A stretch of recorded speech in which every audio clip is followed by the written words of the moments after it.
Welcome to Two Nobodies with the Mic. Sit here, say, great job, 49ers. The 5 best players ever in the NBA, Kobe Bryant is not one of them. Probably, you can't say anywhere that he doesn't belong in the league. Give me that amount of money, and I'll do whatever you want me to do. Josh Allen will never make the playoffs again. The SEC is straight trash. This fool was a crumb bump. Oh, he was in one of those vests? Yeah. I think they missed the can. What up? How's everyone doing out there tonight? Welcome to Two Nobodies with the Mic, episode 108. How's everyone doing on this beautiful, I think, what are they calling? Blackout Wednesday? Have you ever heard of that, Rafael? Have you ever heard of Blackout? I've heard of that. And you got to remember, dude, I told you I used to drive Uber back in the day. Oh, that's right.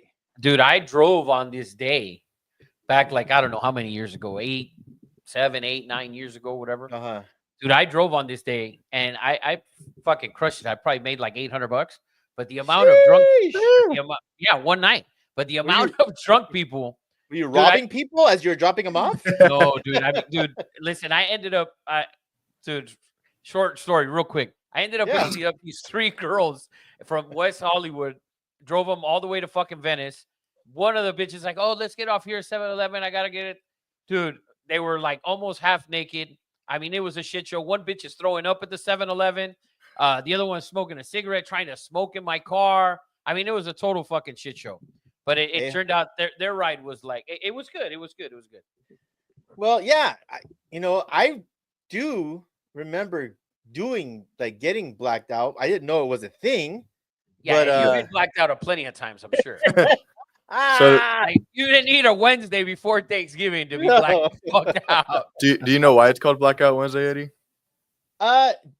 Because people don't have work for 4 days, and I mean, No, there's so nothing- like, so it's supposed People to go be back into Thanksgiving town. Eve. Well, yeah, everybody's back in town, so you go to like your local bars, and then you'll just see people that you were from high school and stuff like that. oh, The thing is, okay. I feel like that more. I think it more resonates with people from smaller towns. That I Like also Yeah. think the same. Like here, oh yeah, I'm back in LA. Like, bitch, from where? I mean, Glendale, Yeah. Burbank. Like, bro, there's Like- not a, it's not really like a local. You're not really gonna see like they're in Downey. You think you're gonna go to a bar and see fucking 25 people you went to high school with? No, Yeah, but yeah. you're like in the outskirts of Wichita, Kansas. Yeah, a and little you're ditty definitely- like Jack and Diane. Yeah, exactly. You're definitely Yeah. gonna see, all of the people you went to high school with, but not here in LA. No. You ain't seeing nobody. Nobody. Well, guys, welcome. We are live on YouTube. Rick Flores in the Flores, house, man. what up, man? NBS Some jerk, some fucking jerk talking shit about my Malbon. I'm gonna get a lot of comments on my Malbon stuff tonight. I think I've been getting a lot of hate. Don't be hating, man. Don't be hating.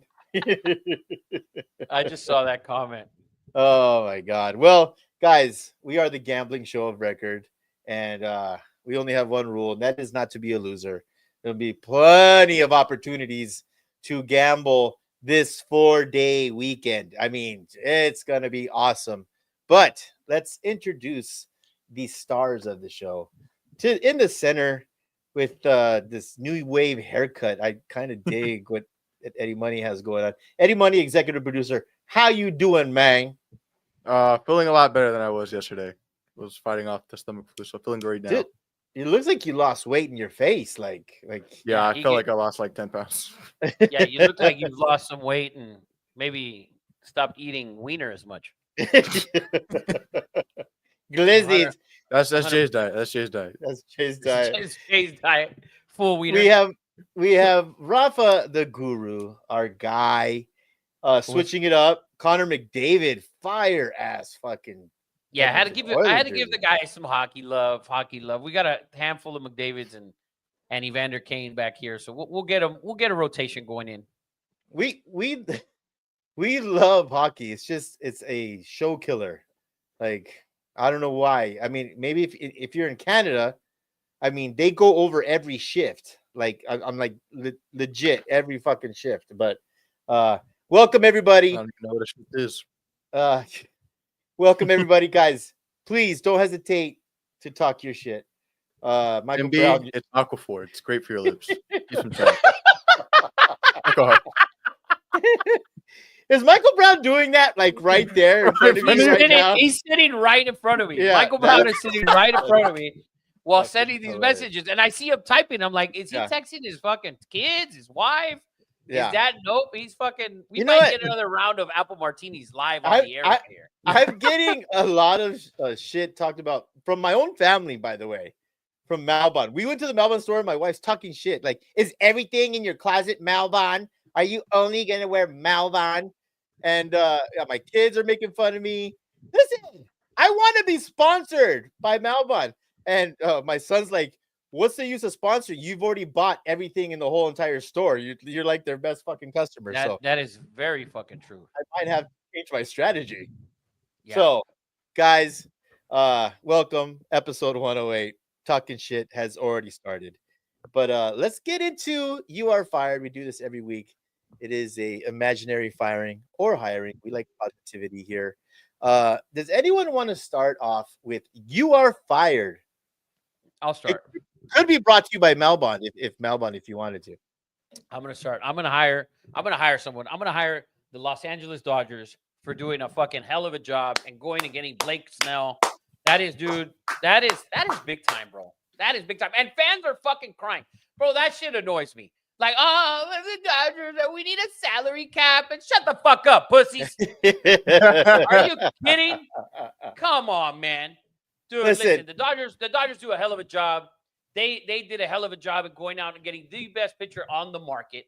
2-time Cy Young winner, Blake Snell. Good job for the Dodgers front office. And dude, they need all the arms they can get. And I strongly believe that I think this will put less pressure on Ohtani coming back and having to pitch, 22 to 26 times. I think if you get away with, every 5 days and every 20, every 4 starts or whatever, give them an extra day or 2 off, or a week or whatever. Let me just say this real quick. Michael Brown, you can leave now. You can pull the gun away from Rafa's head. He gave Michael Brown, you did your job. You did your job. Now you can let him, because that had to be difficult for you, Rafa. I know it had to, because you were once a Dodger fan. Yeah, but I appreciate greatness, and that's just a hell of a move. Like, for me, it bothered me that last season took so long to sign this guy. How good as he was, and he gets a 1-year deal, which is stupid because the guy's been nothing but phenomenal. So, but for that to happen. Special guest in the house. He just wants to say hello to everybody real quick. What up, buddy? Oh! Surprise! Surprise! Oh my Surprise! From North Carolina, the man, the myth, the legend. Yes, North Crack-a-Lacka, man. We flew him in first class packaging. I had to actually stuff him in a box. It's much cheaper. So How long is he here for? Not very long. 2 shakes of a lamb's tail, if you've ever seen Pulp Fiction. But yeah, he has to get right back in. It sounds like Sunday. Yeah, there you go. Yeah, he's in the middle of the season, man. We're gonna let him sniff food, and then Do you like that, Eddie Money? Yeah. Yeah, pretty good. No, okay. Getting back to the point here, Rafa, and I try to say this, and I said this before they won, that Dodgers ownership is the best in all of professional sports. Maybe Real Madrid, I think, might be, because they're all in all the time. They're all in all the time. And we know in baseball you can't win all the time, but at this point, if you don't win, it's anyways. Well, I don't necessarily say that, because the Yankees had phenomenal teams for so long. Yeah, and they did win, what was it, 5 of 7 or whatever. I think that's the run that we're going to see. And there was a reason that the Yankees were called the Evil Empire. And maybe the Dodgers will probably be called that as well. But at the end of the day, I love when a team spends money to make their team better. Whether it works out or it doesn't, that's another story. And we've seen it not work out for a lot of teams, the Mets, the Angels. I mean, we've seen it, right? Yeah, for sure. Because at least they're going out and they're trying to spend, and they're spending the money. Whether it's right or wrong, they're spending it. We don't have Tampa or the Royals or the Pirates, where the Phillies, another team that spends as well. Yeah. And for the most part, they're in it. But and you get those other teams, those other probably 24 teams in Major League Baseball that don't go out and even spend $90 million a season on payroll. Fucking Dodgers are doing that in fucking 2 guys. And it's not the only way to win. Look at the Kansas City Royals. It's not the only way to win, right? You can win in other ways. Before we get off the subject, because we're not talking much baseball, I did see this, and I just have a question for you, Rafa.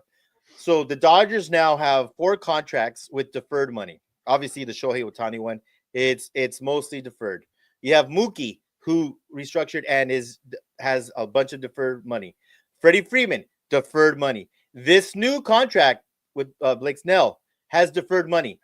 Add all that deferred money up, and I saw something where the rest of the whole entire Major League Baseball is like 7 contracts that have deferred money. The Dodgers have more deferred money. Why aren't or is this going to be the new trend? Or is this because players don't mind having their money deferred because we live in the highest tax state other than New York, I think, in the union? Well, I think it's a handful of things. I think for Ohtani's case is completely separate. He makes so much money outside of baseball. I mean, not on the field. I mean, not outside of baseball. What I mean is not on the field, not from the team. He makes so much more outside of it. But what I think is, a lot of these guys, like Blake Snell, take whatever he made last year. These guys they've already made 15, 20, 30, 40, 50, $100 million. So why not defer it and get it later on when you're done? What more? If you're making $25 million a year right now, what is it? What do you need another $25 million for right now when you can get it on the back end? That's one. The other thing is too, it's the Dodgers.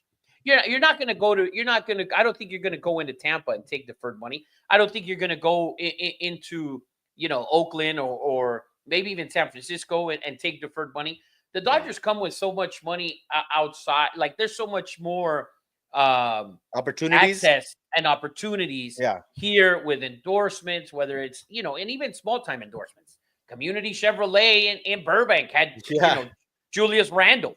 I mean, it's just small endorsements that at the end of the day add up, and we're more than likely not going to see Blake Snell in too many commercials, but you might see him in your, Riverside Chevrolet commercial or something. So King Taco maybe, which is disgusting in my opinion. But anyways, there's more opportunity, and it's the Dodgers. At the end of the day, Blake Snell's made whatever it's been. Has it been 80, 100 million, 50 million, whatever it's been? It's been tens of millions, right? So it's easy for them to defer it. And hey, guess what? It doesn't hurt to defer it because of the taxes here in the state of California are brutal. Yeah. All right. Well, that's but kudos to the baseball. Dodgers. All right. Eddie Money, do you want me to go or do you have a firing? I got a quick one. So I'm hiring the Cal football equipment manager. Oh, I don't know if you I guys saw know. that. I saw that. So the next, I think on Monday, the Cal football team brought him up for the general meeting, and they did a film review on him tackling that guy who was trying to get a stolen Cal helmet, and the whole team just hyped him up, and the coach did too. I thought it was just a cool gesture for like the guy who doesn't really get much love for the team. If you haven't seen it yet, go look it up. That's a Waterboy moment. Oh, Bobby Boucher. Dude, that should be the next Waterboy 2, equipment manager 2. Because that fool, not only was he aggressive, he was fast, and he tossed that fool. That was awesome. And that hyped up the whole team. That was great. Great. Is that a firing or a hiring? It's a hiring. Hiring. Yeah. Okay, well, let's get all this positivity out of the way. Let me get negative here. Oh, because this is fucking ridiculous. I want to fire Jerry Jones, the owner and the most powerful man in the NFL, the quote is they asked him about maybe an extension and would that be crazy? His quote is, "That's not crazy at all. That an extension is very possible for Mike McCarthy." And to me, I've talked about this before. That's kind of crazy. And it's kind of telling me at this point in Jerry Jones, he's more worried about control than actual W's. I saw something, and I've never brought this up, but it was in 2020, right when they hired McCarthy. They had a press conference. It was when they were up here in Thousand Oaks, the Cowboys over here. Oxnard, yeah. Oxnard. And they had a little clip where Jerry Jones had these new sunglasses, and he gave Mike McCarthy a exact pair of the glasses. He's like, "Oh, thanks." And then they did an interview together with the same glasses on. And the reason I bring it up, that's such an awkward move. He's so worried. Like, you treat like your little kid like that. "Hey, look what I got you. Put on these glasses. We're both going to wear them for this interview." I remember thinking how awkward that was, and how like a real coach and a man would be like, "Bro, no thanks. I'm not going to wear these for the conference." It just continues to show me that Jerry Jones is losing his marbles. How or what? Like, what would point you to giving Mike McCarthy an extension?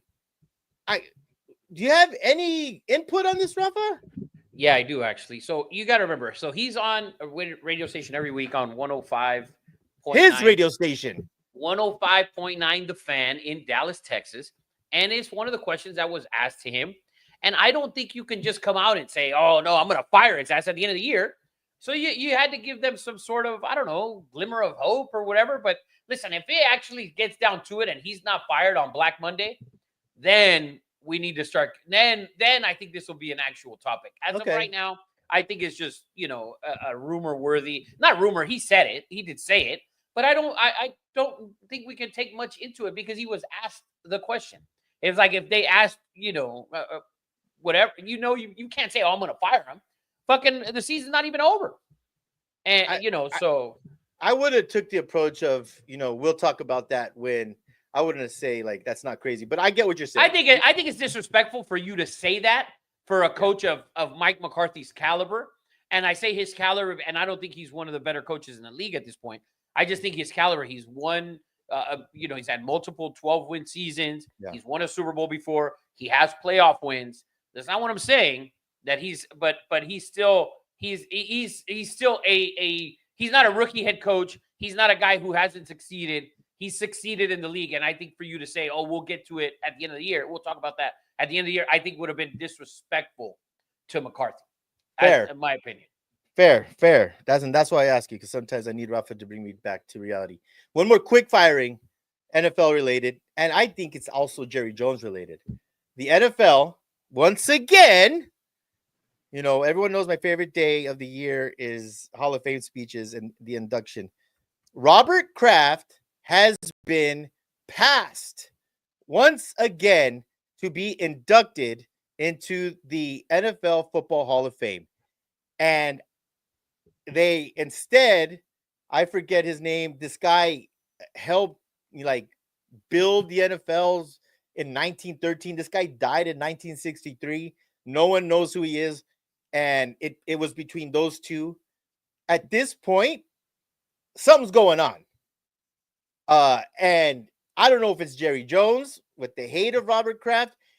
It cannot be, Deflategate or Spygate. That's bullshit. Is it the rub and tug scandal? Those are all ridiculous. This man had the best franchise for 20 years in the NFL. 6 Super Bowl rings. How can you not induct Robert Kraft? And when is this going to get done? I just think it's effing ridiculous at this point. I agree with you, Eddie. I think it's ridiculous. At the same time, what listen, he should have got in at some point already. But and for them to wait, I don't think, put it this way, if they do it again next year and the year after, the year that Brady goes in, the year that Belichick goes in, if he's not in, he will be in that year. There's no doubt about it. And trust me, you will have an issue if Kraft is not in and Brady starts getting in. Brady's speech is going to start off and probably going to be a whole fucking a whole deal for him. So. But yeah, I agree with you. I think it's ridiculous. He's been he was the best team in the league for almost 20 years. So yeah, those are my 2 firings. That's what I have.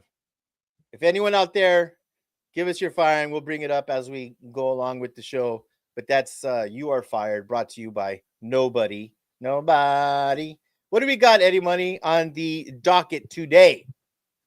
All right, so moving into some news topics or debate topics, we have some coaches or coordinators who might be on the move or looking for a new destination. Eddie, I'll let you handle this because this is your favorite subject. It is. And it's always this time of year.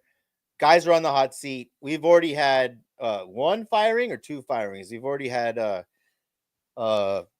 I forget his name. Dennis Allen from the Saints. But we keep on hearing these names. Now, Rafa, I just want to go through this list real quick of potential spots. There's 7 or 8. We know Saints are one of them for sure. Dennis Allen canned already. Okay. Now tell me what you think a percentage is on these guys possibly getting fired. Next one is Mike McDaniels from the Dolphins. What do you think? Because his name's coming up as being on the hot seat. I don't think he gets fired. Okay. I don't think he gets fired. Tua being hurt, I think affects him. I don't think he gets fired. And to be honest with you, I think they're going to finish the season strong. So In the cold, I mean, that's exactly what they never done. well, I think they're I think they're going to finish stronger than what they started. That's what I think. Okay. So Okay. I don't think he gets fired. That's my Okay. opinion. I think Tua getting hurt is a big part of that. The next one, which I also listen, I don't agree with these. Well, there's some I do agree with, but this next one I don't agree with is the Cleveland Browns and Stefanski.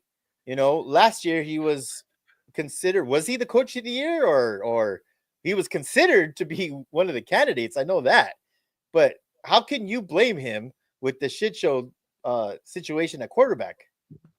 Yeah, and they have injuries at offensive line, and they had injuries at running back, and Nick Chubb's back, and they traded away Amari Cooper, and that they did all that after they were shit. But I think you can't fire him. I don't think he gets fired either. Okay. Next on the list, which I think is going to be fired because I would fire this GM, and GMs like to hire their own coaches, is Brian Daboll from the Giants.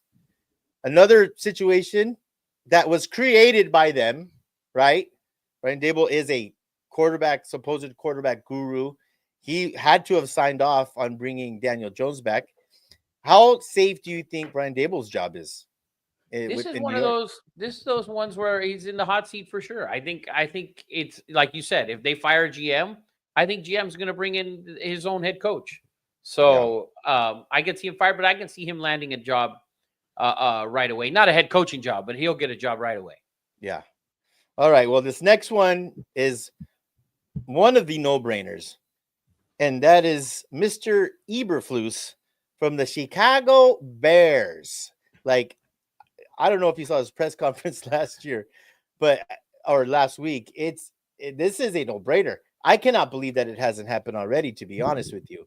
What are your odds on Eberflus at this point staying? Well, listen, this is the problem with the Bears, and it's sad that it happened, but it's happened to the Bears now with their last three first round quarterbacks that they've drafted. Mitchell Trubisky, and they fired the head coach. Justin Fields, and they fired the head coach. Caleb Williams, and they're more than likely going to fire Eberflus here. And the Bears, and it's unfortunate because he deserves to be fired. I thought he shouldn't have been brought back, but he was. So, and you're firing him. You're going to fire him, and now you will have the same that you had with the previous two first rounders, which was Trubisky and Justin Fields. That they will now have a second year. Their second season will be with a new head coach and 99.9% with a new offensive coordinator. So you're taking a second year quarterback with a new coach and a new coordinator. And the Bears, they should have thought this thing through before the season. Like, hey, you know what? Let's just move on from him, and we'll take Caleb and the new whoever the new guy wants. It's Jaden Daniels. Was it Caleb? Was it Bo Nix or Drake May? Whatever it was, let that coach choose who he wanted. And now you're stuck because you're stuck with Caleb, which is fine.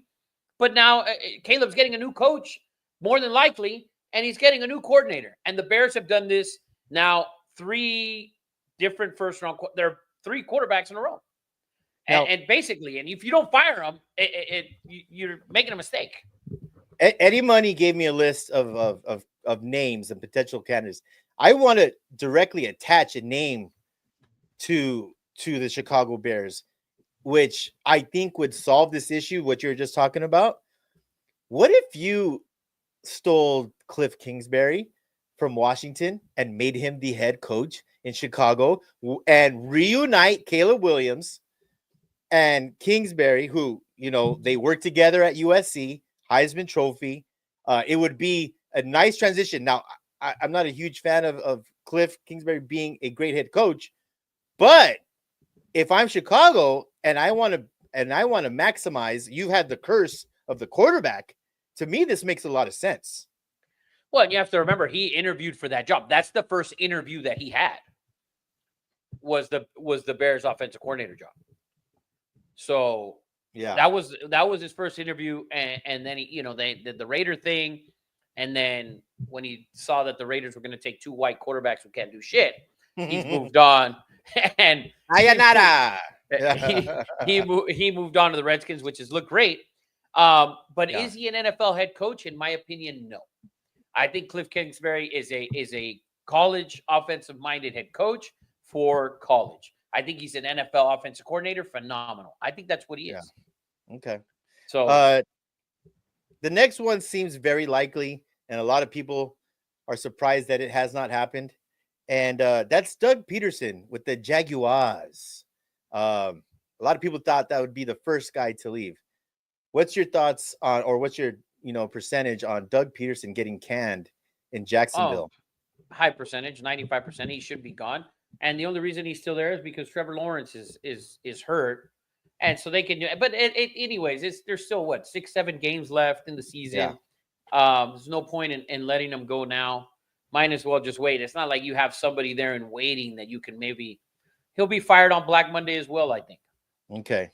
Let's bring Eddie Money back into the picture for this one, because there's breaking news today. The next one is near and dear to Eddie Money and myself's heart, and that is Antonio Pierce with the Raiders. And if you can go into a interview that Antonio Pierce gave today, and it's all over, every single Raider content creator has brought it up. Go ahead, Eddie Money, talk about it. Well, the interview guy or person basically just asked, like, yo, what are your thoughts going into this week? And he said, well, let's be real. It's the worst team versus the best team. He's like, let's just straight out with it. There's no sugarcoating, no nothing. It's not a lie, okay? But he just admitted that he is the head coach of the worst team in the NFL. How? I mean, it's not like he's the ball boy. It's not like he's the equipment manager. He is, the buck stops with him. He's just, I think he's lost the team.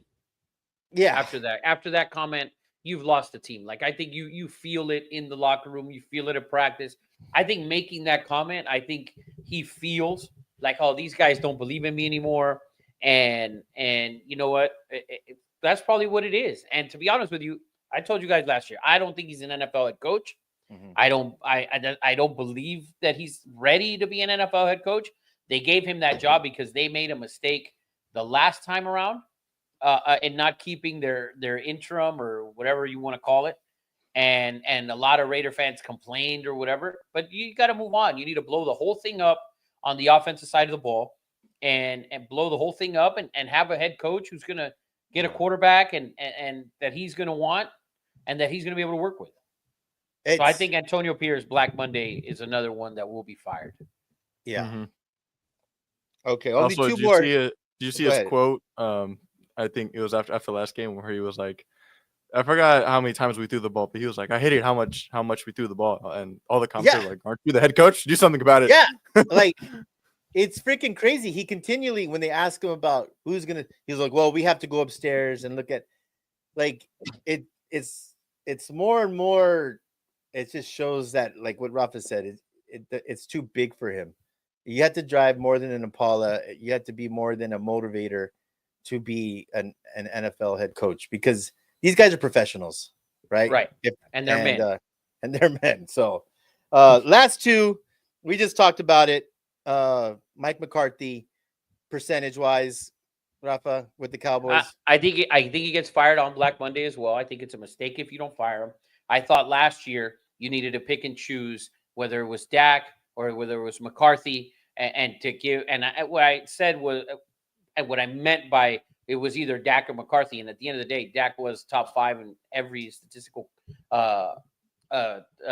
stat last year. And so what I meant was, I think you need to change one of the two, right? So if you change McCarthy, you still have Dak. And if you change Dak, you give McCarthy another chance with another quarterback. But at the end of the day, McCarthy has to go. Like, you can just see him on the sideline. Like, there's plays, shit goes wrong, and he's just like, he looks like a whiny little kid who he's like, his face like, oh, mom, like that's what his face looks like. And so I think McCarthy will also be fired on Black Monday. All right. And last one, who you've been ahead of the curve on and said this before I heard anyone say it, is Zach Taylor with the Bengals. Do you think his job is in jeopardy? As you're frozen. Well, I lost you there, Ed. Can you repeat it? I'm sorry. Yeah. I just said you've been ahead of the curve on this one. And my question to you is, do you think Zach Taylor, head coach of the Bengals, job is in jeopardy?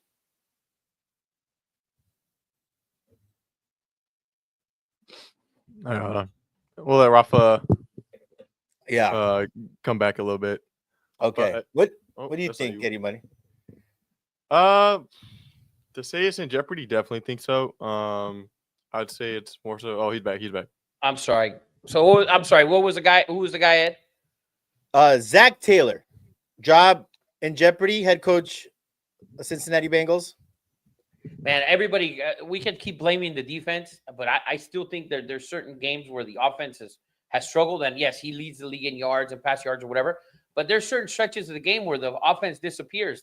You saw it the first half of the Charger game where the offense disappeared. You saw it against the Eagles in the first half at home. Like there's certain games where it disappears. And who's going to take accountability at this point for a team with this much talent? And it can't be Joe Burrow because we see what he's done. But it is now back-to-back years of underachievement, of complete underachievement. And I know realistically, and it may not be that this year, but we know, and if you watch the NFL and you don't believe that the AFC North is the best division in football, top to bottom, year in and year out, then you don't enjoy the NFL. You're a fan of whatever team it is. But it is 99.9% of the time the AFC North is the toughest, the best, top to bottom. And so it's a tough division, yes, but you've underachieved in the last 2 years when you have arguably one of the 3 best quarterbacks in the league and arguably one of the 2 best receivers in the league.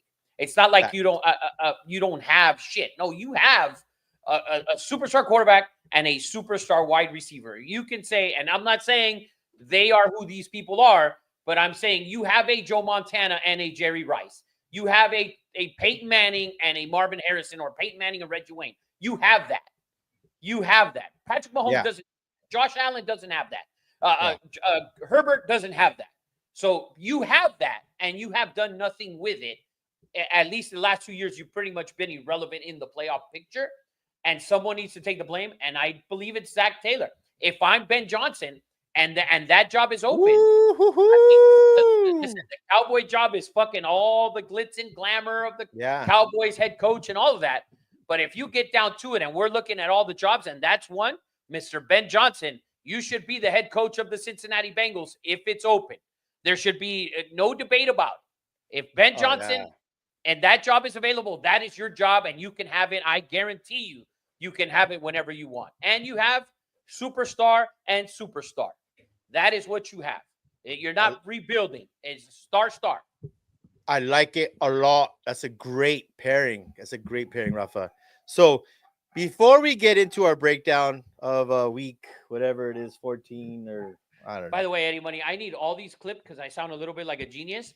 I don't know if it's the 4.5. might be the 4.5 apple martinis. No. Make sure. Rafa the Guru. The Guru is dropping knowledge on our asses. He's putting the fuck to us, as he would say. But this is a little off script, Eddie Money, and I forgot to put this in before we go into the breakdown. I have a question for both of you, and I just been thinking about it all week. I watched a lot of football. Now, this is an NFL question. My question to you two guys and to everyone out there in Instagram, TikTok, YouTube world is, what is the worst situation in football right now? Or what is the best out of the 3, I should say? Would you want to be the head coach of the Jets, the Giants, or the Raiders? They're all shit shows. But what do you think is the best situation for one of these coaches to come into? It's a difficult question, I know, and I didn't give you any time to think about it. But I mean, Tennessee, I'm not going to add into there. Brand new coach. I'm not going to add the Patriots. I'm not going to add the Jaguars. Those 3 teams seem to be the worst and just a circus. Thoughts? So you said the Jets, the Raiders, and the Giants. Well, I immediately rule out the Raiders because if you want to be like a lasting coach in the NFL, you have like 2 years max to get that team like fully ramped. If not, they're going to find another one. That's like a full rebuild right there. I would say it's the Jets, depending on who, like if Aaron Rodgers stays this next year or not. Because there's been reports that he might retire, but there's also some reports that he wants to play until he's like 40 something. So we'll see. I saw a report that they're thinking about cutting him before the end of the Yeah, season. there's like all three options are all rumors. So like I have no clue what's happening with their quarterback room. Yeah. But just based off the amount of talent that's on that team, that is easily the best job out of those three. Yeah, I agree with Eddie Money. You know what? I'll play devil. I won't agree with Eddie Money. I'll give you a reason for the Giants job. The Giants job. You have a decent young running back who looks promising. You have a wide receiver in Malik Neighbors that just looks, when thrown the ball to, looks phenomenal. You have a defense that they've invested money in. Okay, you have a probably the best defensive tackle in the league right now. The way he's been playing, you have Burns, you have Thibodeau, you have players on that defensive line that you can build. If you go in there as a rookie first year head coach or any head coach, whoever goes in there, you're going to get to draft your quarterback, and you're probably going to have a pretty good pick. So you can go out and draft your quarterback, or if you want to, maybe is there a chance to sign one? But you're going to have a chance to go in there, get a rookie quarterback, and you have young pieces on the offensive side of the ball that can grow with your quarterback and can maybe grow with you. So whether let's just use Ben Johnson as a hypothetical because he's a rookie head coach, or he will be a rookie head coach. I'm not saying by any means take that job, but I'm using it as an example as a rookie head coach. If you get a rookie head coach in there with a rookie quarterback, a second-year running back, a second-year a wide receiver, and you can build something together, I think would be a better gig. I think the Jets, where they're built on defense, where they're so good on defense, they have all this talent, and they have a stud wide receiver, and then you have also Devontae, and who knows if they cut him at the end of the year or whatever it is. I think that's you're going to go into a little bit of a more different situation. I don't know if the Jets do they believe that they need a rookie quarterback, or do they believe they can go out and get a guy and who can maybe put a playoff run. Yeah. So, but I'll just say the Giants for now. But I really believe it. I think it's the Jets. But all right, well, I'm not going to give my opinion because at this point, you guys just basically said that the fucking Raiders are the biggest shit show in the NFL. That sucks. Which I mean, our head coach said it so. Our head coach said yeah, so. I guess. Yeah, I mean, our head coach even agrees. The problem with the Raiders is their best player is a defensive end, and on defense, and the best player on offense is their tight end. And which is phenomenal. And a tight end is a safety blanket for a rookie quarterback. So I mean, you can go in there with the Raiders, and the fans probably won't expect much because it's been a bad team for the most part. So I think they can go in there and you'll be fine. But you don't have a running game. So you're weak at numerous positions that you're weak at. You look at the Giants and the Jets, they have strong points in a lot of different positions. A lot of different positions. Defensive line for both, wide receiver for both. Obviously with Devontae, if he stays with the Jets, and I don't think he will, but you have more depth there. The Raiders don't have any of that. So the Raiders have a fucking tight end, and that's it. So there's one thing the Raiders do have, and that's a shit ton of cap space next year. But but you got to use it right. Yeah, exactly. Agree. So that was sorry to throw that curveball in there, Eddie Money, but I wanted to get that out. What's next on the docket? Next, I want to see your guys' opinions on the current playoff picture, and if you think they're either contenders or pretenders. So this is just based off the current playoff picture. I'll go from the number 7 seed to the 1 seed in AFC, and then number 7 seed and number 1 seed in the NFC. And just real quick, pretenders or contenders, want to throw in like an explanation? You can't do. Okay. So starting off with number 7, we got Michael Brown's the Denver Broncos. I'm going to say pretenders for now. A lot of upside, a lot to be excited about. Potential rookie of the year, Bo Nix has looked good. Defense has looked good. I don't think they can make any noise in the playoffs if they make the playoffs. So I'm going to say pretenders, but dash. Watch out. Real quick, Eddie Money, do you have the 8 seed in the AFC or no? Dolphins. Okay, yeah, I'm gonna say Denver is definitely a pretender, and I don't think they're gonna make the playoffs. Mhm. So I like what they've done.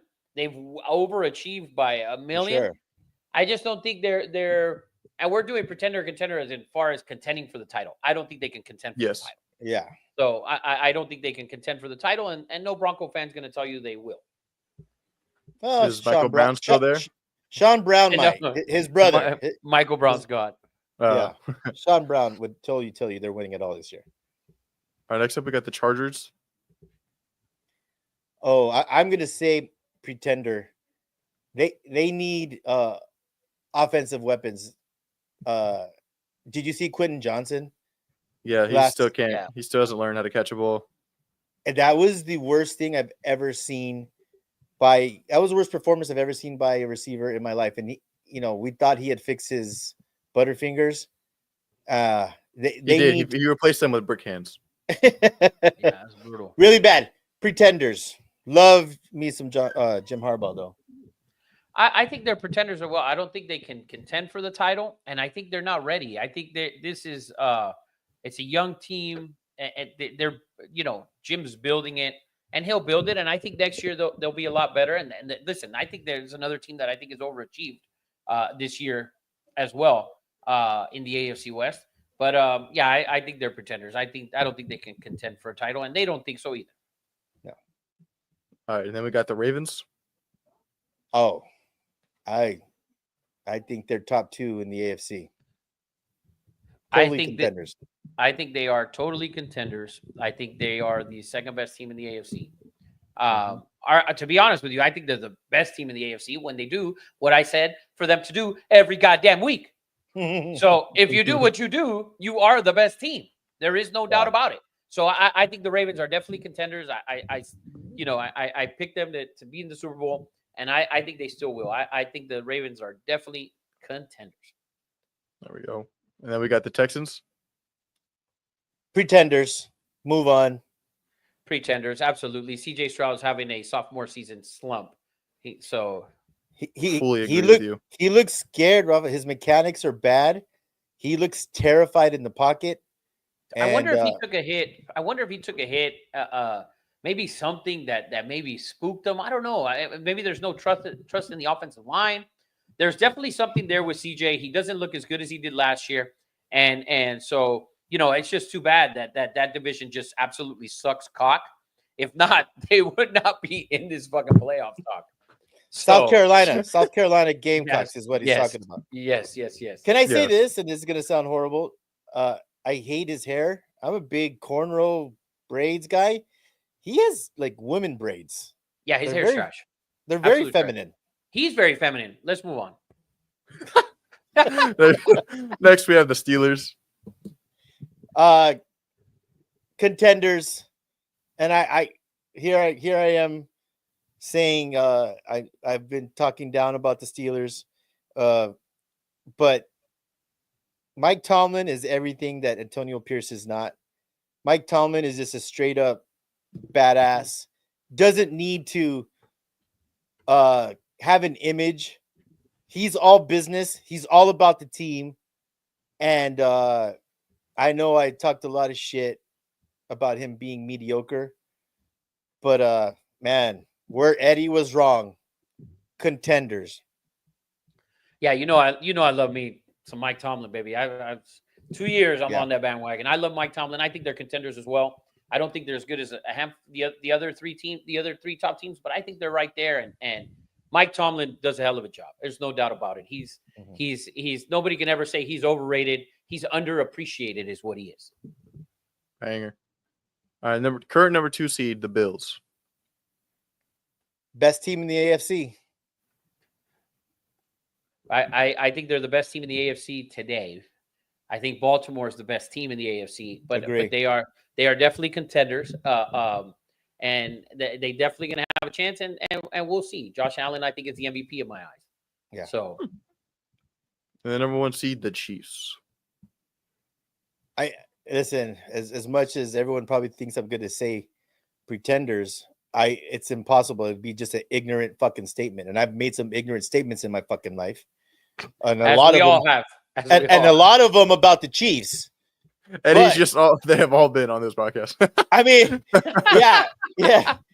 But I mean, listen, that? Rafa. Yeah, a lot of Oh. people. Yeah, Oh, but Rafa, watching that Carolina game, okay, watching me just going crazy, like hell yes, this is gonna happen, and seeing the time on the clock. Who didn't see Patrick Mahomes running you for did- 33 fucking yards you didn't know? to seal that game? It was just like that reoccurring nightmare that I have every fucking week. It's like he does it again. Yeah, it's like, So- you didn't know this shit was gonna happen? Come on, man. Come on, man. Yeah, come on, Shit, man. you know shit's gonna happen. Yeah, the Chiefs are always contenders. Dude, it doesn't matter where they're at in the standings, 1 or 2 or 3 or 4 or 5. They're always contenders. When you have Patrick Mahomes and Andy Reid and Spags and Chris Jones, You know always who contenders. doesn't get credit? Don't say Chris And Jones again. No. and who is the passing coordinator? He's not the offensive coordinator, but it's Nagy, the ex-head coach of the Bears. He's been there for I don't know, I think all 3 Super Bowls. And it's Matt Nagy, right? Yeah, Dude, no one talks about him. He got trashed in Chicago as being a horrible coach. I don't know how much credit he deserves. I just know he's on that headset. He's talking to Patrick Mahomes, and his name always gets passed up. And at this point, why isn't he on this list? I'll tell you why. Oh, And got some I will reasons why. Go ahead. I will tell you why. And it's not only Matt Nagy. I think it's Steve Spagnuolo. I think it's Josh McDaniels. I think I think there's got Romeo Crennel, Charlie Weiss from the old Patriots. Like there is guys, and it's sad, but there is guys, and it's not sad in the case that these motherfuckers are coaching and making a shit ton of money. It's just that it's sad to say, but you need to pass them up because I don't think we should give them 2 and 3 chances. And yeah, Raheem Morris got another chance, but at the end of the day, you'll see that there's certain guys that have to be coordinators. They cannot be the main guy, which is fine. There is nothing wrong with that. You get paid $1 million to be a coordinator. Paid $1 or $2 or $3 million. There is nothing wrong with that. I just believe that Matt Nagy is in a perfect spot. Whether he's an offensive coordinator, whether he's a passing coordinator, whatever it is. I believe there's certain guys that should only be head coordinators, and that's just what Matt Nagy is, in my opinion. Can we be the Matt Nagy show? I mean, no one talks Matt Nagy on a sports podcast. Here we are. Yeah. Make sure you Giving post it and tag. Yeah, Matt Nagy, man. We're here for you, man. Yeah, right. And then going to the NFC, you got the current number 7 seed, the Washington Redskins. Oh, that they're 2 years away. That's a pretender. Love me some Jaden Daniels, old man. They're pretenders and they're starting to fade. And you see it now. The rookie quarterback part of it is starting to take play. We're starting to see it now. Where he's not Jaden Daniels of 4 or 5 weeks ago. We're starting to see it. And so I think they're pretenders. I don't think there's only maybe 2 contenders in that NFC. Worst special team game in the history of the NFL. Abysmal. Two missed extra points, 2 return touchdowns, and 2 block kicks. That was fucking horrific. And what's his name? The head coach for the Redskins. Can you please turn your fucking hat forwards? I don't mind it. I love it. I wear a backwards hat. I wear back on the golf course. I wear a backwards hat. Okay, Rafa, you would never, as a head coach in the NFL, you would never. That is coordinator bullshit. Don't say never, Ed. I don't like to wear hats. I don't like to wear hats. But you would never do it as a head coach on the sideline. Coordinator, I would, Ed. 100%. I would. I don't believe it. I 100%. I can see Rafa doing it. With the one headphone on, dude, in the backwards. Are you kidding? If What's I was his on name? the fucking PGA Tour, I wear my hat backwards. What's his name again? Dan Quinn. Dan Quinn. And I think he doubles down and goes T-shirt That hat I can't do. backwards. That I can't do. Come You know I on, can't man. do. You know I can't do. I can't do. If you're t-shirts getting too paid, often. if you're a leader of men getting paid millions of dollars to lead a franchise, put on a collared shirt and put your fucking hat right. You're not a fucking mechanic. You're not Big Burn, or you're not Rafa on the fucking golf course, man. Get it together. We could kind of run through the rest of the NFC since it's. I'll go fast. Sorry. We got Packers. Contenders. Me too. Contenders, Agreed. Vikings. Pretenders. pretenders. Falcons. Pretenders. Should have drafted a fucking defensive end, not a fucking on my quarterback that I could have had on my fucking team, assholes. Rafa. Oh, pretenders. Yeah, no doubt. Seahawks. Oh, pretenders. Get the fuck outta here. Pretenders. They're not even gonna make the playoffs. Eagles. Contenders. Ooh, yeah. Contenders, faux sure. And fucking Saquon probably saved that head coach's job. And then number 1 seed, the Lions. Oh, Favorites. top dog. It's a top dog. Mhm. They're cats, but them motherfuckers the top dogs, baby. Now if Dan Campbell wants to wear his hat backwards on the fucking sideline, he has permission, man. I can see it coming. I can see it Oh, coming. it's I can see it coming, happening. 100% it's coming. That dude So could do backwards whatever hats. the fuck he wants. Backwards hats allowed at press conference media time, but not on the field, Eddie. Not at media time either, but practice field, drills, but no media press conference hat forward. Did you see? Hawkinson was TJ Hawkinson was drafted by the Lions, right? And I don't know if you saw Hard Knocks. Hawkinson came out and he had cut off shorts, cut off everything. You talk about feminine, and Dan Campbell called him out. I was like, dude, what? Like, are you serious? Like, Dan Campbell wasn't having that shit. Fucking traded him that fucking year. I love it. It's a man's man, baby. Dump his ass. Yep. So Going into the breakdown will mainly be just the prime time games for Thanksgiving and Black Friday, and then all the main games that are really reliant on the playoffs will be in the make a statement section. So for Thanksgiving, we're starting off with the Bears playing at Detroit, and the Lions are favored by 9.5 with over under 48. Just a heads up, the favorites that are favored by double digits on Thanksgiving are 10-0. really, Yeah. Too bad it's 9.5. can I say this about this game? Obviously, I'll be watching it. I Bet love the over. watching. I love watching the Lions on Thanksgiving. I think the Bears roster and Eberflus are looking to literally cash this in. They're not going to play for this dude. They're not playing for this Vato anymore. I would take Lions by like 17. I think the Lions are going to mud stomp their ass. I take the over, take everything, and I hate to, ride the favorite like that, but I just think Eberflus has lost his team 3 weeks ago. And what's worse when you're trying to coach a team and no one's saying, shut the fuck up. You're a dead man walking. We don't care. We're not going to play for you. Bring in the next guy. Over and Lions cover. Yeah, I like the over. I like the over in this game. Next up, we had a divisional battle. Giants going into the Cowboys. Cowboys favored by 3.5 with a small over under of 37.5. Drew Lock's going to start for the Giants, I believe. Yes. Good. Yeah. Yes, he is. Good for him. The Cowboys have owned this series. Doesn't matter who the quarterback is. So I like the Cowboys minus 3.5 on Thanksgiving. I usually don't like the Cowboys on Thanksgiving, but I like them in this spot. It's not Dak. He hasn't been up all night cooking turkey. It's Cooper Rush. Cooper Rush's wife's making the turkey. He's not worried about that shit. Cooper Rush is going to go out there and keep your eyes out for the Dallas Cowboys on Thanksgiving to get that dub. Yeah. Cowboys in the last 10 head-to-head are 9-1 straight up. Oh, domination. Yeah. Agree on all counts. And what I think will be the best Thanksgiving game, Dolphins heading into Green Bay to play the Packers.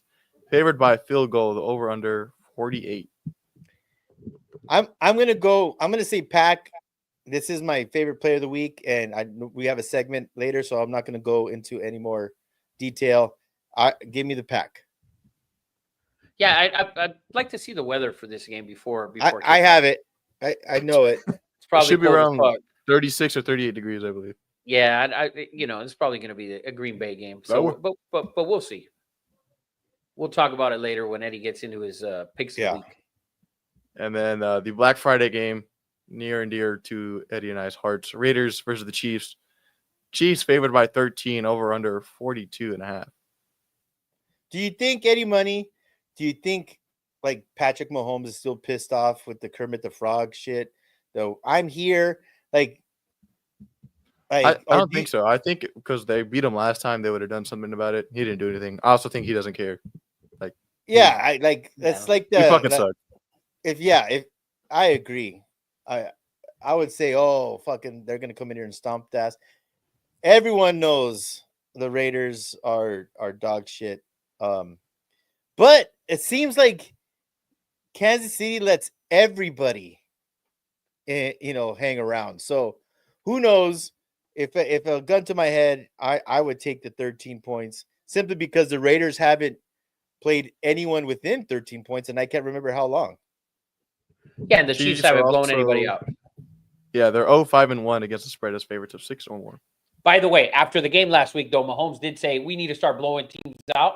So be careful. I mean, you might get a fucking 21-0 real early. So we'll see. But we need to see it from the Chiefs before any of it. Yeah. Yeah. Now going into the interesting games of the week, we got the best game of the week, in my opinion. Eagles going into Baltimore to play the Ravens. Ravens favored by 3 with an over/under 51. What do you got? This is my pick of the week. Okay. So let me go and just say the 100% this is the best game. The Eagles have found what they were missing, which is an incredible running back. I think we said it, that we both said that this would fit, that this is exactly what Jalen Hurts needed. This is exactly what he needed. It's exactly what Lamar Jackson needed. It's a great running back to even out the offense. And this is exactly what the doctor ordered. I think the Eagles are hot right now. And I like the Eagles here, man. Sirianni got his ass saved by Saquon, and Saquon will go down. He will be a Philly legend, man. He's already a state college legend in Penn State, and now he'll be a Philadelphia legend. They love him as they should love him. Yeah, I'll touch on this game once we get into our picks of the week. Mm-hmm. Same here. Next game up, we have the Chargers favored by 1 going into Atlanta to play the Falcons with an over/under 47.5. These are two guys that are on that teetering edge of, are we a good team? Yep. Or are we a year away? And I love Jim Harbaugh. Raheem Morris has done, I think, an excellent job, but I still think that they're both a year or two away. I'd probably lean towards the Falcons in this game. Yeah, I'm with Ed. This game's in Atlanta, right? Yeah. West to East. I think I'm with Ed. I think I lean the Falcons in this game. Yeah. Quentin Johnson. Wow. I feel fucking bad for that dude. Did you see who was the picks right after? The picks right after him were Zay Flowers and another. Well, Zay Flowers hasn't done much better. Madison. Well, Zay Flowers hasn't done much better fucking dropping balls and fumbling the ball in AFC Championship games either. Good. I mean, yes, he's better than Quentin Johnson. But no, hey, yeah, it's not by much. He's dropping balls, man. Yes. Next big game in terms of playoff implications. Cardinals going into Minnesota to play the Vikings. Vikings favored by 3.5, over under 45. Dude, these are two teams that shouldn't even be in the positions they're in. Like, it's fucking annoying. Like, watching them play on a is. week to week, bro. It's like fuck. Like, your record is good, but I don't believe in you. And Sam Darnold is playing like Sam Darnold of old.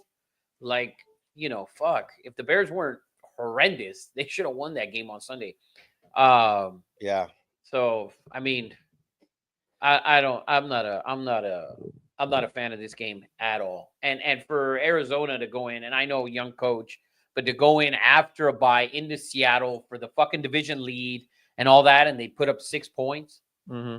Like, come on. And now you're gonna go into Minnesota. I don't even care.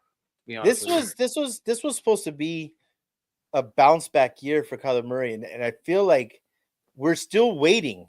Like, dude, you have James Conner is a good running back. The McBride is a fucking probably the most underrated fucking tight end in the fucking league.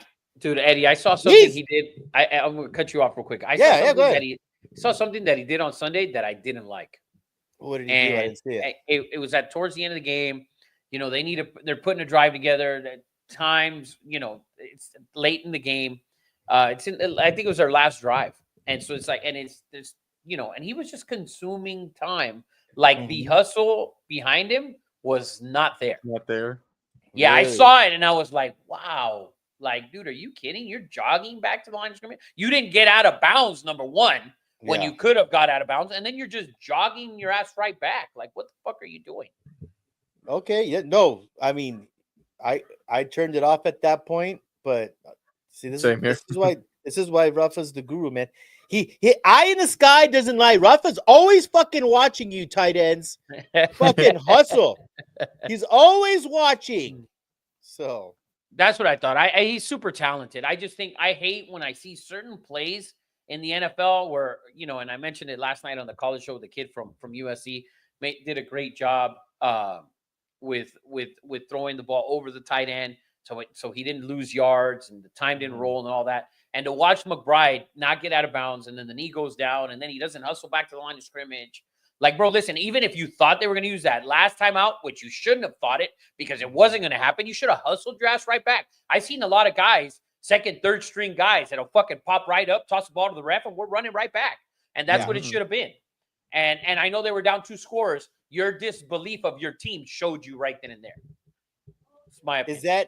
Is that I mean, Kyler Murray has that nonchalant, like, I'm too cool. You know who had that too? Used to bother me, not in his MVP year, was Cam Newton. He was always trying to look fucking cool. I agree with you. No sense of urgency. That fucking bothers me. You're in the fucking NFL. It's like you're trying to look fucking cool. Like, fucking have a sense of urgency. And you're a quarterback and you're leading men, and these guys are, looking at you. You're the one in the huddle with fucking 10 other guys. You're the one who's in there, and then you're nonchalant fucking lollygagging and shit. For Kyler Murray is a bad look, and but there's being calm and collected and cool, and then there's being like, I'm fucking too cool for school. You know what I'm getting at? Right. I know what you mean. Yeah. So. And then last game of this segment, the Seahawks favored by 2 going into New York to play the Jets, over under 42.5. This is for the Seahawks to try and get the number 1 seed, and more so for the Jets to see what they're going to do with that team. If they get another loss here, what are they doing with Aaron Rodgers? Well, let me just reiterate real quick what Eddie Money said. Eddie Money's at number 1 in the NFC West is what he meant. Yes. Not in the NFC. But I think I'll take this one first. I think Seattle going into the Jets. I think the Jets are just a fucking shit show. And who's really playing at this point? Do they even care? You're losing games you shouldn't have lost to even get back into contention. Yeah. So I mean, it's just Seattle going from west to east. Is that game at 10 a.m.? All those things matter. But how much are the Jets really playing at this point? I don't believe as much. So that's another game I won't be watching. I'm going to skip this. And before we go on to break, yesterday's show, I teased this, Eddie Money. I know you were sick and with the Duke of Earl in the bathroom. But I tease this, and this is the last little thing we'll talk about before we take a break and move on. And I said this because a listener got a hold of me. I forget. He's an awesome dude. He's a hilarious story. Christomatic 3000. He's a Packers fan. But he asked me, he's like, being a Packers fan, he's like, do you think that if the San Francisco 49ers go ahead and give Brock Purdy $40-50 million, does that seal their fate and close the window of them being, an elite NFC team? I think it's an interesting question because where I stand. I have always said Brock Purdy is a product of his environment. I'm not saying he's trash, but I don't know if I would go out and give him $45 million and 5-year contract. Do you think, is it going to happen? And if it does happen, is it a negative, Rafa? I don't think it's a negative. I mean, it's your guys that you have there already paid for the most part, I believe. So I think you can pay him, and then you have to pay him. If you don't pay him, somebody else will. Whether it turns out it works out or doesn't, somebody will, Ed. Somebody will. I'm sorry, but somebody will. It'll happen. All right. I think it's insecure. I think it's a kiss of death.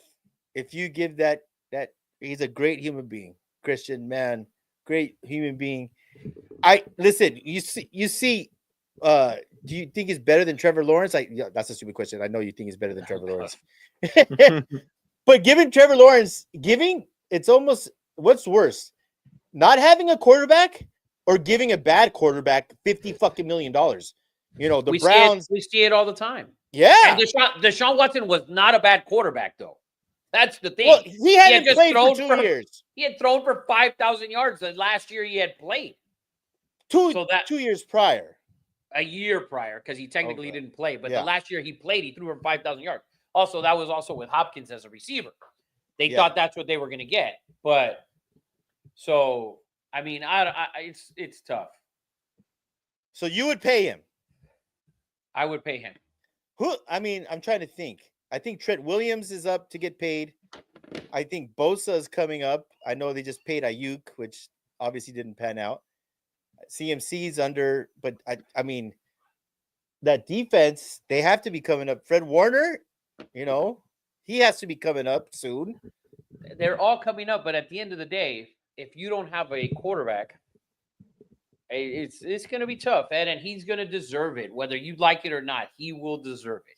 I'm not saying he doesn't deserve it. I just think it's a bad fucking move. Well, it's going to happen. So, anyways. With that being said, let's take a small chronic break. No, we don't condone drugs, and I don't do them. So let's take a little 2-minute break, man. We'll be right back with our favorite plays of the week. Martha, we're not yelling at each other. What's going on here? You guys consumed it all yesterday. Yeah. We'll be right back. All right.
What's up? What's up, everybody? And thank you for sticking with us. Shout out to Michael Brown, Rick Flores. Zero Cool's in the house. What up, man? Zero Cool. I just want to apologize. Big SC fan. And I picked UCLA last week. We talked about it. I apologize. Maybe I needed to, put him on check.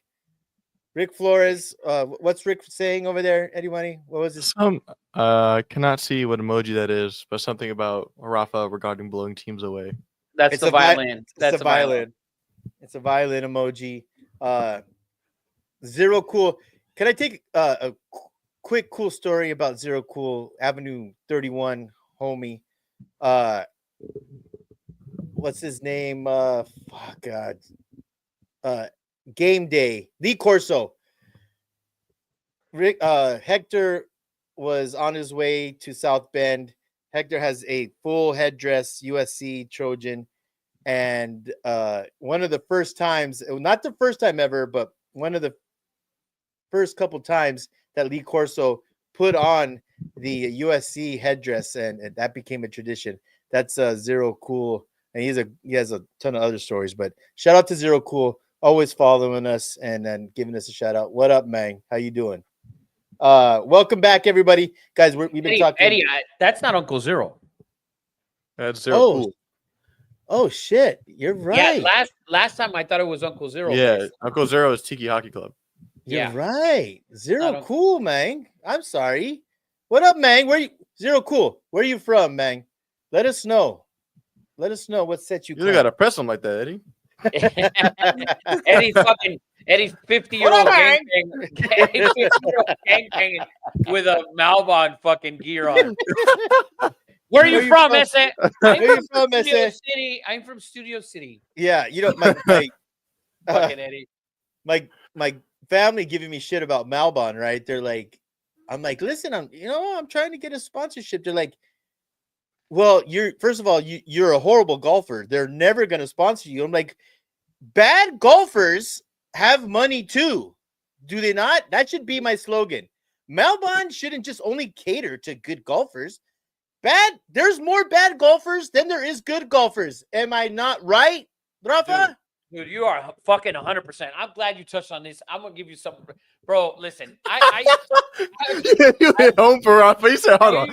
Yes, I've been playing golf since late April, right? And when I started playing with my son and my wife's uncle and my cousins, and then we got Eddie back into it, right? We had to get Eddie back in. Eddie used to play here and there, but I always had this fear of going out on the course just with my son and I, because I'd be scared to get paired. No. I was scared to kind of get paired with someone else. Yeah. Right. And then all of a sudden I go out there and I get paired with this guy who, I've been playing for like 13 years and blah, blah. And all of a sudden it's like slice to the right, shank fucking topping the hybrid. I'm like, this motherfucker, 13 years. I do this shit and I've been doing it for 3 months and he's doing this shit. So it's like, don't think because you're bad, don't have that fear of going out on the course. We are all bad.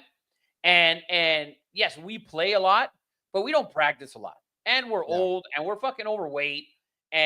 But we all have our good shots or whatever. But dude, there is more bad golfers than there are good. Like the percentage of bad has to be like 99%. And the good, and we're talking good, like decent guys, like 8 handicaps, 9, 10. Yeah. We're not talking about the guys that are 1 and +1 and +2. None of those dudes. Guys are shooting the 80s. Guys are shooting the 80s. Yes. So Malbon, my slogan is not all bad golfers have money too. I love your gear. Just because I'm not a great golfer, do you not like my money? Do you not like me rocking this fucking awesome fire? No, they love it. They love it. Stephen Malbon loves it. Everybody at the store loves it. Ed. They love you. Don't pin it on Malbon. Like it's the people who play golf. The same people who think that you shouldn't wear Malbon because you're not a good golfer are the same people, and it is the same person, and it's the same fucking people that think because you're a bad golfer that you shouldn't play at the Wynn or the Trump or the Corey or any course or Angeles, any course that's 140, 150 and up, people think even $80 and up. People think, oh, you just started playing. You shouldn't be You're playing. fucking wasting your time. I don't know. Listen, I want to suck, but I want it to have nice scenery. I suck. Yeah. I want to suck, but I suck. I don't want to suck, but I suck, and I want. If I suck, I want to look at nice things when I suck. Thank So- you. Two nobodies tearing down walls for the fucking golf universe. Damn right. Stephen Malbon, I love your gear. I have a 30 fucking handicap. We're both part of the Buckets Club, and you're gonna have to deal with it. Because we're going to be there December 9th. You're going to have to deal with Eddie and I hitting fucking balls all over Braemar. We're going to And we- cover all 27 holes there. But And you we're know only what? playing 18. We're gonna be looking. The drip is gonna be out of control, Rafa. Sharp. But anyways, Rick Flores goes, I've never seen anyone break a club before. oh no, Ed, you saw it with Ed. You saw it. I did it. And for the record, Rafa said, Ed, kick that away from the tree. I'm like, no, watch this. I'm gonna do a fill. I'm gonna swing around this tree. Yeah, no, his Come tree, on, his man. club His wrapped around club that swung tree. around the tree. Yeah, that motherfucker wrapped right around the tree. 7-iron gone forever. Aaron Hernandez. I played without a 7-iron for like Yeah. 2.5, 3 months because I felt like I didn't deserve it. But And then anyways, Matthew Rocha asked if you guys broke 100 yet. I have broken 100. Rafa numerous times has. already. Numerous Rafa times. has. I've gotten close twice. I've shot a 104 at 2 beautiful courses. And one of them was because I had a caddy. What was his name at the win? Yeah, Dave. Dave. Oh, what a fucking awesome dude. What But a- yeah, man. You know what? If you love golfing, not everyone is good. And we would love to play golf with you, by the way. Invite us to your country club, and we're gonna make you look good. We're gonna make you look real good because we're gonna look Yeah, fly. We're gonna look fly, but yeah, we are. you're gonna kick our ass. Yes. So let's get on to the games. Let's be done with the golf. Last segment, we got the playbook. So everyone talks about their favorite play for the week and why. Last week we went 0-3, so let's have a little bounce back for Thanksgiving. Who wants to go first? Eddie Money and I are on opposite sides here, Ed. So I think you can go. Oh, Okay, so my favorite play of the week is the Green Bay Packers, or should I say, the Dolphins versus the Green Bay Packers. And, there is a narrative out there that Tua cannot play in the cold. And there's a lot of up and down. There's not a big sample size, but he is 0-6. Uh-oh, I just did that. did you I don't know unplug your how I- camera, Eddie? I don't know. No, there we go. So my pick is the Green Bay Packers at home against the Miami Dolphins. There's a narrative out there that Tua cannot play in the cold. And there's facts to back it up. He is 0-6 when it's 46 degrees or colder. And some of them have been real cold. The Kansas City game, that's ridiculously cold. But Tua is not meant. I mean, listen, he is from Hawaii, so it makes a lot of sense. He did play in Alabama, where you're not going to get a lot of. It's the South. Now he plays in Miami. That is that a coincidence? I don't think so. I love the Green Bay Packers here, -3.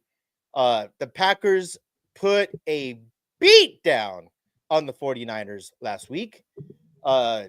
Josh Jacobs, I thought we wouldn't miss him.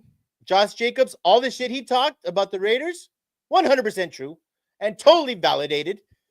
To me, I can't see why this is only 3 points. Tua still has not won a game with 46 degrees or lower. I've seen possible snow, 28 degrees, and Green Bay knows how to play in this kind of weather. I love the Green Bay Packers here. Shout out to my man X-Ray, and shout out to all the longshoremen out here in Long Beach, man. Do your thing. Ray, good buddy of mine, huge Packer fan. He goes to Green Bay at least twice a year. He visits a bunch of games, and he loved your reel today, Rafa. He says Rafa tells no lies when you talk shit about Raider fans. He texts me. He's like, I love Rafa.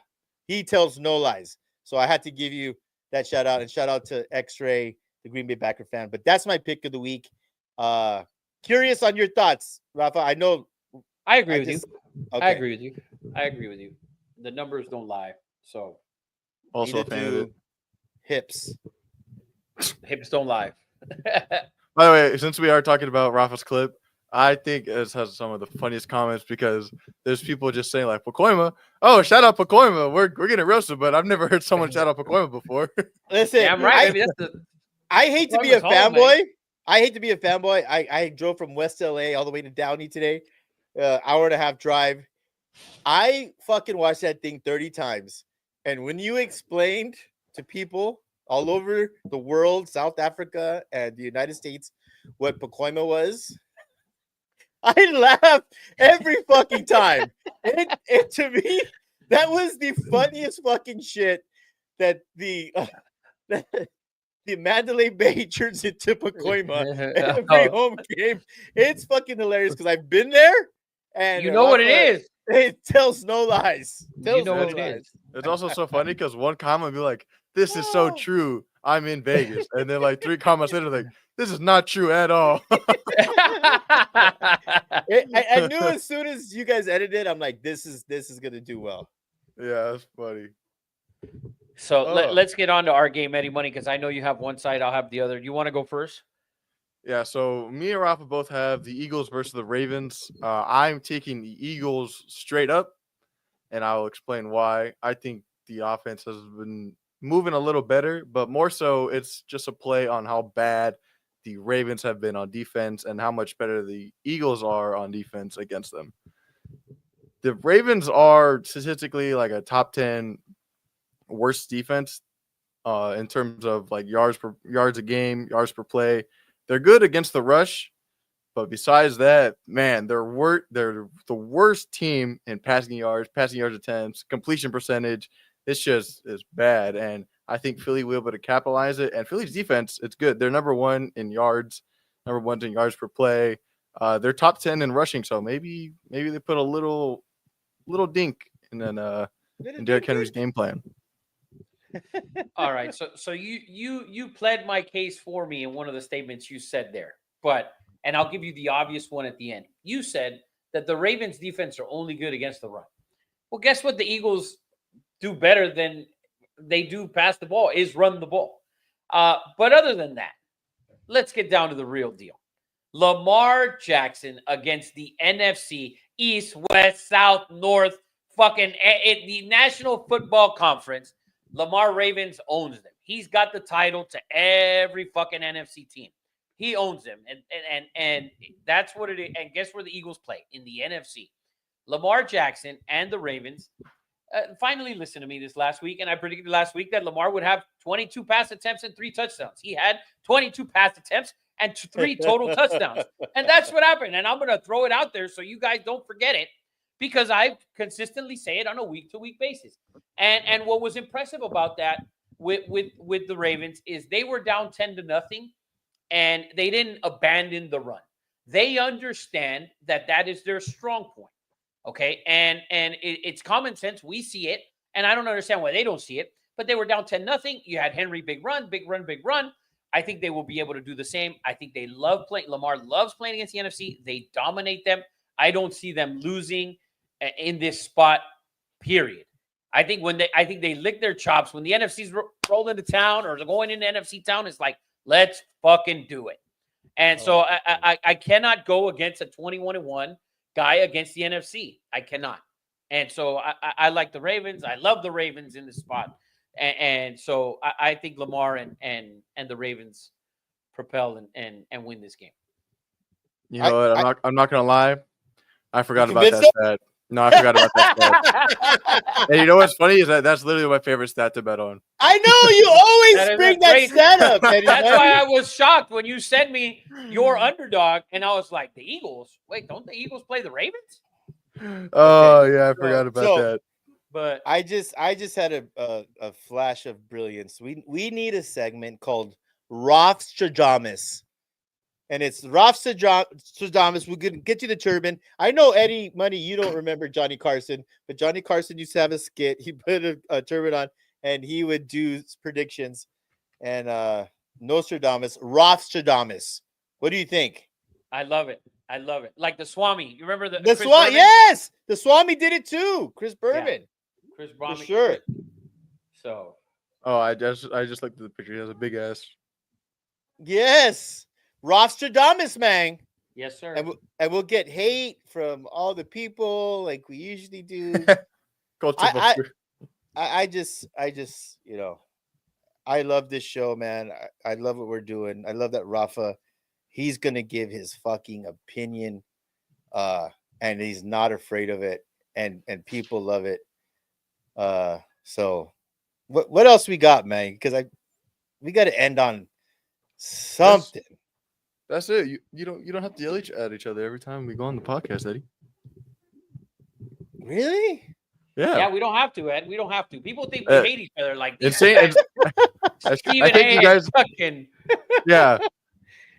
I'm gonna end this show and be like, yeah, man, Rafa and I didn't argue. We didn't like start to. We kill didn't each argue other. today. It's because college for me is more controversy. It's more controversial, I think, because in the NFL you kind of I don't know. It's a little different. But anyways, since we're getting out of here, I'll go first on our exit. Right, we're done. Okay.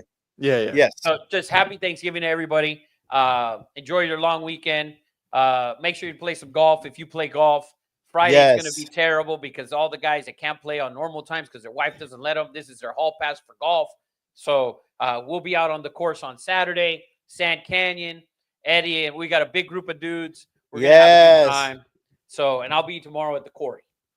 I'm thankful for you guys. You're golfing on Thanksgiving? Of course, 100%. What the fuck else am I Yeah. going to do? Help Come my on, wife man. cook? Come on, guy. Yeah. The fuck? I just want to say I'm thankful for everyone. I'm thankful for CJ. I'm thankful for Jay, our meme creator, Eddie Money, Ralph Stradamus, everyone out there. Zero Cool. We talked about Blake Snell. Rafa hired the Dodgers at the beginning of the show. Thank you guys. And I love you guys. I'm thankful for my son flying in from North Carolina. We get to spend some time with him. We won't get to see him during Christmas. Health, happiness. It's a time to be thankful. We should live a life of gratitude, man. That is the key to happiness. Live a life of gratitude. I'll be at the Bosco Dance on Saturday. Miami Vice theme is going to be on fire. Eddie Money, what you got, man? Happy Thanksgiving. Rick Floor says it's the holiday spirit. That's why you guys didn't yell at each other today. But there was no holiday spirit yesterday. You would have thought it was like no holiday mid-March, maybe spirit. March or something. Yesterday we had a good time. Check out that episode, by the way, if you want to see Eddie and I going at each other and CJ and I going at each other. Oh, yeah. Over. By the way, just so you know, my playoff bracket was to perfection, except for Indiana, and I didn't want to put them in, even though I know they were going to be in. I didn't want to put them in because I don't believe it. But I literally had every pick to the T on that. So, but anyways, let's hope fucking Indiana somehow loses to Purdue. Enjoy this holiday season. Don't be a loser. And take Rafa's picks, man. Don't take mine. If you need All money right, for Black fellas. Friday, bet Oh on the yeah. games. There Oh, you I go, can't man. wait. I can't wait. All right, guys. Cut bet. Wait, hold on. Oh, Do- yeah. Do we need a We cut need- bet? Pretty sure we need one.